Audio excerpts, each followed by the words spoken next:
దేవుని పరిశుద్ధ నామమునకి మహిమ కలుగును గాక. ఈ శ్రేష్టమైన ఉదయకాలమునకు దేవుడు అనుగ్రహించిన వాక్య భాగాన్ని మనం చదువుకుందాం.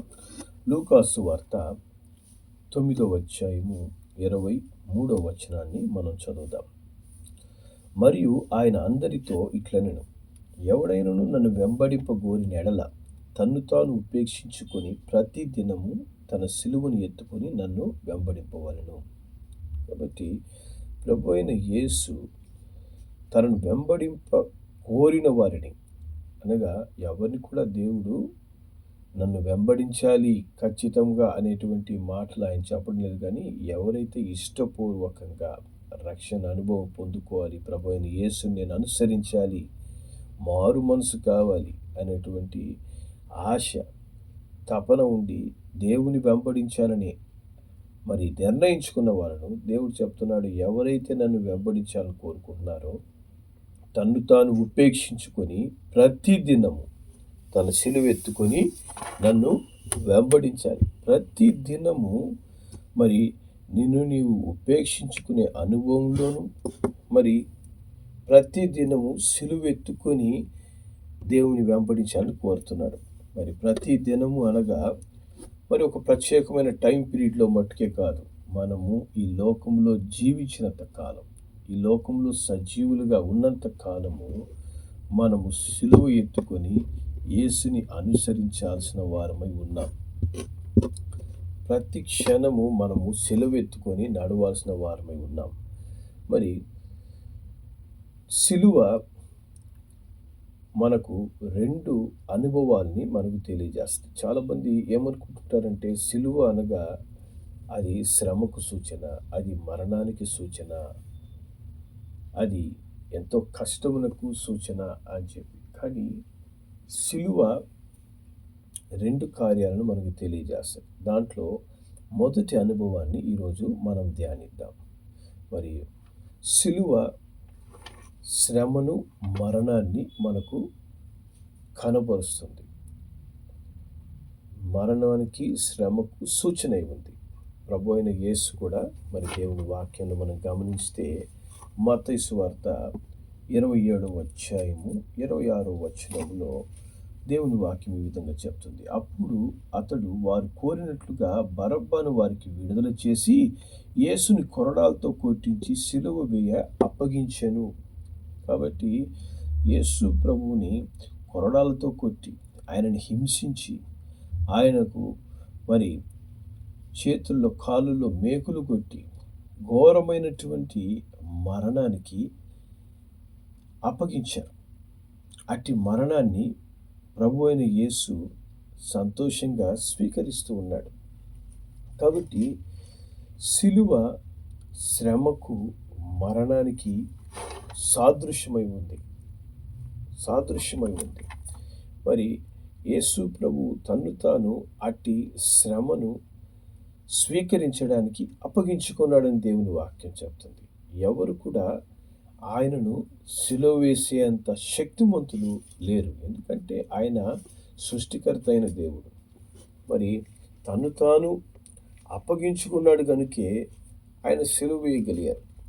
గలతీయులకు రాసిన పత్రిక 1వ అధ్యాయము 4వ వచనంలో దేవుని వాక్యం ఈ విధంగా చెప్తుంది. గలతీ 1:4, మన తండ్రి అయిన దేవుని చిత్త ప్రకారము క్రీస్తు మనలను ప్రస్తుతపు దుష్టకాలంలో నుండి విమోచింపవలనని మన పాపం నిమిత్తం తన్ను తాను అప్పగించుకున్నాడు.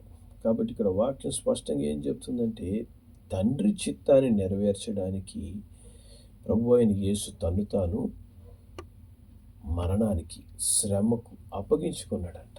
దేవుని నామానికి మహిమ కలుగును గాక. అలాగే హెబ్రీయులకు రాసిన పత్రిక 5వ అధ్యాయము 8వ వచనంలో దేవుని వాక్యం ఈ విధంగా చెప్తుంది. హెబ్రీ 5:8, ఆయన కుమారుడై ఉండి తాను పొందిన శ్రమల వలన విధేయత నేర్చుకున్నాడు.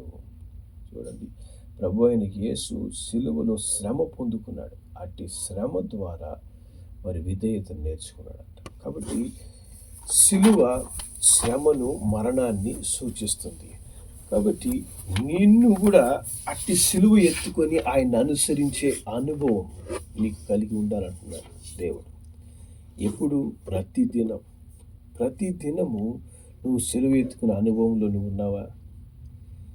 సిలువ ఎత్తుకోవడం అనగా ఒక సిలువను కొనుక్కొని మెడలో వేసుకోవడము, లేకపోతే ఒక కొయ్య సిలువను తయారు చేసి పెట్టడము, మోయడము, అది కాదు.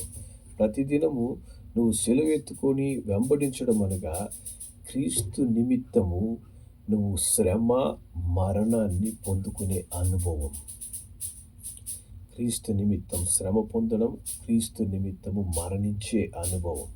అటు అనుభవాలు నీకున్నాయా? మరి ఫిలిప్పీలకు రాసిన పత్రిక 1వ అధ్యాయం 30వ వచనంలో దేవుని వాక్యం చెప్తుంది.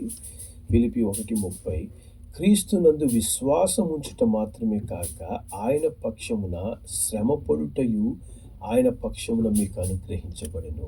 కాబట్టి ప్రభు అయిన యేసునందు విశ్వాసం ఉంచడం మట్టుకే క్రైస్తవుని జీవితం అనుకుంటారేమో. మరి ప్రభు అయిన యేసునందు విశ్వాసం ఉంచాను కాబట్టి నేను క్రమముగా ఆదివారం చర్చికి పోతాను, వస్తాను, సోమవారం నుంచి యథాప్రకారమైన జీవితంలో నేను జీవిస్తాను. కాదు, క్రీస్తునందు విశ్వాసం ఉంచుతూ ఆయన పక్షమున ప్రతిదినము శ్రమ పొందడానికి దేవుడు అట్టి శ్రమ పొందే అనుభవాన్ని నీకు అనుగ్రహించానని చెప్తున్నాడు. దేవుని నామానికి మహిమ కలుగును గాక. మరి ఎట్లా నువ్వు శ్రమ పొందుకుంటావు? ఎలా శ్రమ కలుగుతుంది? దేవుని వాక్యంలో మనం చూస్తే 1 పేతురు 4వ అధ్యాయము 16వ వచనం దేవుని వాక్యం చెప్తుంది. ఇక్కడ ఎవడైనను క్రైస్తవుడైనందుకు బాధ అనుభవించినలా అతడు సిగ్గుపడక ఆ పేరును బట్టి దేవుని మహిమపరచాలి. దేవుని నామానికి మహిమ కలుగును గాక. కాబట్టి క్రైస్తవుడైనందుకు నీకు శ్రమ కలుగుతుందా? క్రైస్తవుడైనందువల్ల శ్రమ పొందే అనుభవం నీకుందా? లేదా నువ్వు చేసిన తప్పిదాలకు, లోకానుసారమైన క్రియలకు నువ్వు శ్రమ పొందుకుంటున్నావా? క్రైస్తవుడైనందుకు శ్రమ పొందుకోవడం అంటే ఏంటి అనగా, క్రీస్తు నిమిత్తము నిన్ను నీవు తగ్గించుకొని పరిశుద్ధునిగా, నీతిమంతునిగా, దేవునిందు భయము భక్తి కలిగిన వ్యక్తిగా జీవిస్తుండగా ఈ లోకంలో నీకు శ్రమ కలగడం, ఈ లోక సంబంధమైన వ్యక్తులు నిన్ను శ్రమ పెట్టడం, ఇబ్బంది పరచడం,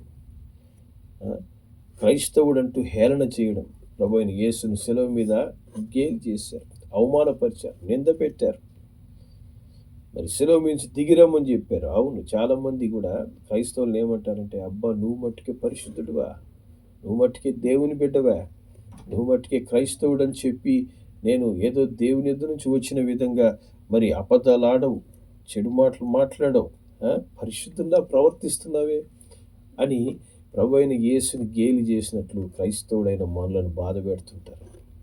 సరే, అట్టి అనుభవం గుండా నువ్వు నడుస్తున్నావు, అట్టి పరిశుద్ధ జీవితం జీవిస్తూ కూడా నీకు అటువంటి నిందలు వస్తున్నాయా? దాన్ని బట్టి మనం సంతోషించాలి. అదే సిలువ శ్రమ అనేది, సిలువ ఎత్తుకొని నడవడం. అట్టి శ్రమ మనం కలుగుతున్నప్పుడు మనం ఏం చేయాలంట? దేవుని వాక్యం చెప్తుంది. మరి అదే 4వ అధ్యాయము 12-13 వచనాలు వాక్యం చెప్తుంది. ప్రియులారా, మిమ్మల్ని శోధించుటకు మీ కలుగుచున్న అగ్ని వంటి మహాశ్రమను గూర్చి మీకేదో ఒక వింత సంభవించినట్లు ఆశ్చర్యపోనవసరం లేదు. కాబట్టి ఎందుకు ఈ శ్రమలు, ఎందుకు ఈ భయంకరమైన శోధన? నేను దేవుని నమ్ముకున్నప్పటి నుంచి నాకు ఏంటి అవమానాలు? ఇంతకుముందు నా పాత జీవితంలో నేను ఉంటే వెంటనే ఎదురు తిరిగేవాడిని, వెంటనే అట్ట చేసేవాడిని, ఇట్ట చేసేవాడిని. మరి ఎందుకు ఈ విధమైన శ్రమ అని నువ్వు అనుకుంటున్నావేమో. దేవుడు అంటున్నాడు, 13వ వచనం, క్రీస్తు మహిమ బయలుపరచబడినప్పుడు మీరు మహా ఆనందంతో సంతోషించే నిమిత్తము క్రీస్తు శ్రమలలో మీరు పాలుగానే ఉన్నంతగా సంతోషించండి. హల్లెలూయా. కాబట్టి ప్రభు అయిన యేసు ప్రత్యక్షమైనప్పుడు ఆయనతో కలిసి సంతోషించే దినం ఒకరోజు రాబోతుంది.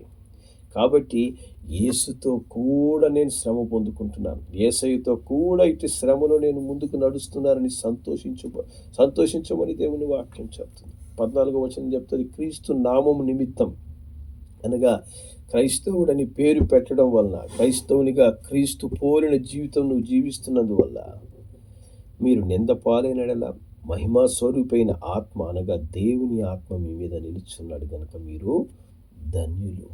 హల్లెలూయా. దేవుని నామానికి మహిమ కలుగును గాక.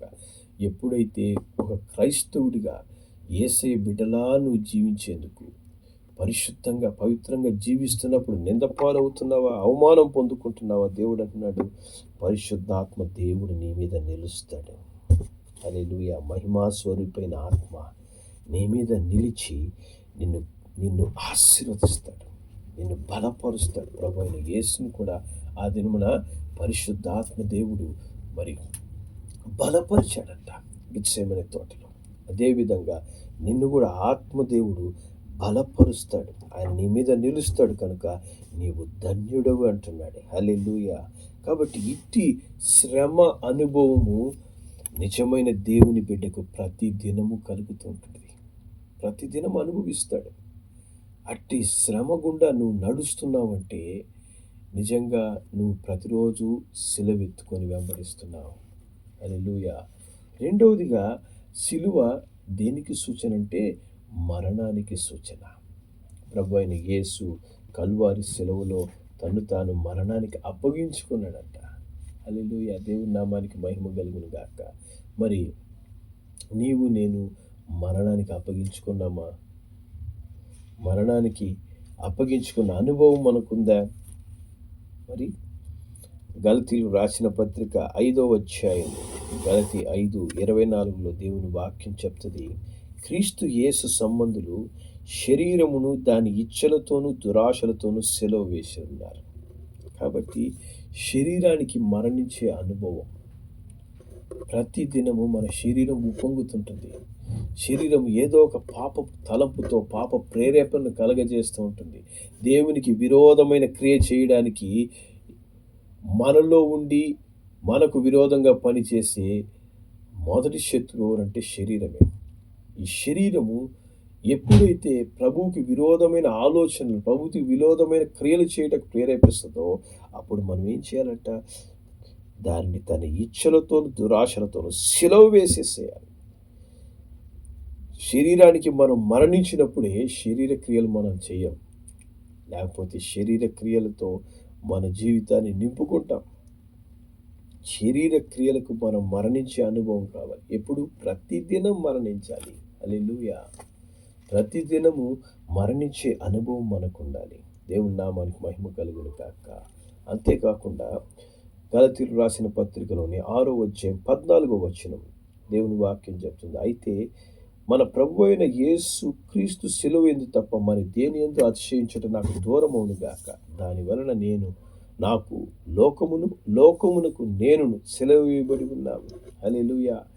లోకానికి మనం సిలువ వేయబడిన అనుభవం మనకు ఉండాలి. లోకానికి మరణించే అనుభవం. లోకంలో అందరూ జీవించిన విధంగా నేను జీవిస్తాను. లోకంలో అందరూ ప్రవర్తిస్తున్న ప్రవర్తన నేను ప్రవర్తిస్తాను. ఆదివారం పూట మట్టుకే దేవుని మందిరంలోకి వెళ్ళినప్పుడు పరిశుద్ధంగా ఉన్నట్టు ప్రవర్తిస్తాను, కానీ తర్వాత నుంచి లోకానుసారమైన వ్యక్తిలాగే నేను జీవిస్తాననేటువంటి స్వభావానికి మనము మరణించాలి. సిలువ వేయబడాలి. అట్టి సిలువ వేయబడే అనుభవం నీకుందా? అట్టి సిలువ వేయబడిన అనుభవంలో మనం ఉంటున్నామా? అట్టి సిలువ వేయబడిన అనుభవంలో మనం ఉన్నట్లయితే మనము పరిశుద్ధులుగా మారుతూ ఉంటాం. ప్రతిదినము క్రీస్తు పోలికలోనికి రూపాంతరము చెందుతాం. దేవుని నామానికి మహిమ కలుగును గాక. మరి అట్టి నూతన అనుభవంలోనికి, దేవుని పోలికలోనికి మనం మార్చబడాలని దేవుని వాక్యం చెప్తుంది. ఎఫెసీయులకు రాసిన పత్రిక 4వ అధ్యాయం 22 నుంచి 24 వరకు మనం చదివితే దేవుని వాక్యం చెప్తుంది, కావున మునుపటి ప్రవర్తన విషయంలోనైతే మోసకరమైన దురాశల వలన చెడిపోవు మీ ప్రాచీన స్వభావమును వదులుకొని మీ చిత్తవృత్తి యందు నూతన పరచబడిన వారై నీతియు యథార్థమైన భక్తియు గలవారై దేవుని పోలికగా సృష్టించబడిన నవీన స్వభావమును మనము ధరించుకోవాలి. హల్లెలూయా. కాబట్టి ప్రాచీన స్వభావం, శరీరేచ్ఛ, లోకము, వీటికి మనం ఏం చేయాలంట? వాటికి మరణించే అనుభవాన్ని మనము కలిగి ఉండాలి. ప్రాచీన స్వభావమునకు సిలువ వేయబడిన అనుభవం మనకు లేకపోతే మనము నవీన స్వభావం అనేటువంటి దేవుని పోలికగా మనము మార్చబడలేము. మరి రోమీయులకు రాసిన పత్రిక 6వ అధ్యాయం 6వ వచనం మనకేం చెప్తుంది ఇక్కడ? రోమా 6:6 ఏమనగా మనమికను పాపమునకు దాసులము కాకుండుటకు పాప శరీరం నిరర్ధకమగునట్లు మన ప్రాచీన స్వభావం ఆయనతో కూడా సిలువ వేయబడినని ఎరుగుదుము. కాబట్టి మన ప్రాచీన జీవితం, పాత జీవితం, దానికి మనం ఏం చేయాలి? మరణించాలి. హల్లెలూయా. అట్టి మరణానికి అప్పగించుకునే అనుభవం మనకున్నప్పుడు ఎప్పుడు మరణించాలి? ప్రతిదినం. ఈ శరీరం ఏం చేస్తుంటుందంటే పాత జీవితాన్ని జ్ఞాపకం చేస్తుంటుంది. క్రీస్తునందు మనం నూతన సృష్టిగా మారి ఉన్నా కూడా పాత క్రియలను, పాత జీవితాన్ని అది జ్ఞాపకం చేసుకున్న ప్రతి క్షణం, ప్రతి సమయంలో మనం ఏం చేయాలి? దాన్ని మరణానికి అప్పగించాలి. దాన్ని మరణానికి అప్పగిస్తూ ఉండాలి. దానికి నేను మరణించాను, నేను నూతనపరచబడిన వారినై దేవుని యొక్క పోలికగా నేను మార్చబడుతున్నానంటూ నవీన స్వభావాన్ని మనం ధరించుకోవాలి. మరి మన ప్రాచీన స్వభావం లేదా లోకపు క్రియలు, శరీరేచ్ఛలు ఇంకా మనలో పనిచేస్తున్నాయా, లేక వాటికి మనం మరణించి ఉన్నామా? అట్టి సిలువ వేయబడిన అనుభవం ప్రతిదినం నువ్వు అనుభవిస్తున్నావా? లేదా క్రైస్తవుడైనందువల్ల నువ్వు శ్రమ పొందే అనుభవంలో నువ్వు నడుస్తున్నావా? ఈ శ్రమ పొందే అనుభవము, మరణించే అనుభవము మనము ప్రతి దినము కలిగి ఉండాలని ప్రభువైన యేసు చెప్తున్నాడు. ప్రతి దినము సిలువెత్తుకొని నడవడం అంటే ఏంది? శ్రమ పొందడం. దేనికోసం శ్రమ పొందాలి? క్రైస్తవుడు అయినందువల్ల, క్రీస్తు కొరకు నువ్వు జీవిస్తున్నందువల్ల. మరి ఏ తప్పు చేయకుండా శ్రమ పొందాలి. అలాగే మనము మరణానికి అప్పగించుకోవడం. దేన్ని? మన శరీరాన్ని, శరీరేచ్ఛలకు, లోకానికి, ప్రాచీన స్వభావానికి, మరణానికి అప్పగించుకున్నప్పుడు మనం దేవుని పోలికలోనికి మనం మార్చబడుతూ ఉంటాం. మరి అట్టి మార్చబడే అనుభవంలో ఉండే వ్యక్తి శరీర క్రియలను దూరపరుచుకుంటాడు, శరీర ఆశలు దూరపరుచుకుంటాడు. మరి అట్టి సిలువ ఎత్తుకునే అనుభవం లేనివాడు తనలో ఆ ప్రాచీన స్వభావ క్రియలు స్పష్టంగా కనిపిస్తూ ఉంటాయి. నామకార్థ క్రైస్తవ జీవితం యొక్క లక్షణాలు చాలా స్పష్టంగా కనిపిస్తూ ఉంటాయి. అటువంటి వారిలో ఏం కనిపిస్తుంటాయి? శరీర కార్యాలు స్పష్టంగా కనిపిస్తాయి. మరి గలతీయులకు రాసిన పత్రిక 5వ అధ్యాయము మరి 19 నుంచి 21 వచనం వరకు మనం చదివితే ఇక్కడ వాక్యం ఏం చెప్తుంది? శరీర కార్యాలు రాయబడి ఉన్నాయి. అవేవనగా జారత్వము, అపవిత్రత, కాముకత్వం, విగ్రహారాధన, అభిచారము, ద్వేషము, కలహము, మత్సరము, క్రోధములు, కక్ష, భేదములు, విమతములు, అసూయలు, మత్తతలు, అల్లరితో కూడిన ఆటపాటలు, ఇవన్నీ కూడా సిలువ వేయబడిన అనుభవం లేని వారి జీవితాల్లో ఉంటాయి. అట్టి అనుభవాలు ఇంకా మనలో ఉంటూ ఉన్నాయంటే మనము పేరుకి సిలువ ధ్యానాలు లేక క్రైస్తవులుగా మనము నటిస్తూ ఉన్నాం, కానీ క్రీస్తు పోలిక ఇంకా మనలో రాలే. క్రీస్తు పోలిక నీలో రావాలంటే సిలువ ఎత్తుకునే అనుభవం, అనగా శ్రమ పొందుకోవడానికి, మరణించడానికి, ఈ 2 అనుభవాలు ప్రతిదినం మనం కలిగి ఉండాలి. అట్టి అనుభవంలో దేవుడు మనల్ని నడిపించడానికి సిద్ధంగా ఉన్నాడు కనుక దేవునికి నేడే అప్పగించుకో నీ ప్రతి పరిస్థితిని. మరి మరణానికి అప్పగించు, ప్రాచీన స్వభావాన్ని మరణానికి అప్పగించు, శరీర స్వభావాన్ని, లోకమును మరణానికి అప్పగించు. అలాగే క్రీస్తు నిమిత్తం శ్రమ పొందడానికి, క్రైస్తవుడు అయినందువల్ల శ్రమ పొందడానికి ఎప్పుడు సిద్ధంగా ఉంది. దేవుడు అట్టి కృప మనకు దయచేయను గాక. ప్రార్థన చేద్దాం. ప్రేమగల మా తండ్రి, నీకు వందనాలు, స్తోత్రములయ్యా. ఈ ఉదయకాల సమయం నైనా తండ్రి, ప్రతి దినము తన సిలువ ఎత్తుకొని నన్ను వెంబడించాలని చెప్పిన ప్రభువా, మా జీవిత కాలమంతా కూడా నైనా మరి తండ్రి సిలువలో మేము అనుభవించాల్సినటువంటి అనుభవాలు నైనా మేము ప్రతి దినము అనుభవించాలని చెప్తున్నారు. సిలువ మాకు శ్రమను, మరణాన్ని సూచిస్తూ ఉంది. క్రైస్తవుడు అయినందువలన శ్రమ పొందట అది మాకు మేలు అని దేవుని వాక్యం చెప్తున్నందుకు స్తోత్రం. శ్రమ పొందే అనుభవం గుండా ప్రతి క్రైస్తవుడు నడవాలని చెప్తున్నందుకు స్తోత్రం. అవునైనా మరి తండ్రి, క్రైస్తవుడని పిలువబడుతున్నందువల్ల ఈ లోకంలో కలిగే ప్రతి శ్రమ నైనా తండ్రి, దాని కొరకు మమ్మల్ని మేము అప్పగించుకునేందుకు సహాయం చేయండి. ఆ శ్రమలో దేవుని మహిమపరిచేందుకు ఆత్మ నడిపింపుతో ఆ శ్రమలో నైనా ధైర్యంగా ముందుకు నడిచి నైనా నీకు సాక్షిగా మరి శ్రమలను జయించే అనుభవంలో బలపరచమని ప్రార్థిస్తున్నాం.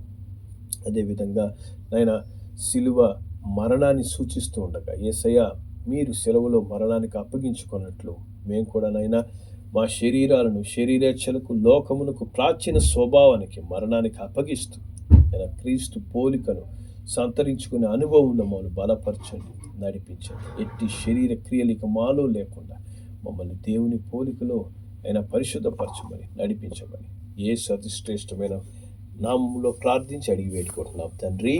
ఆమేన్.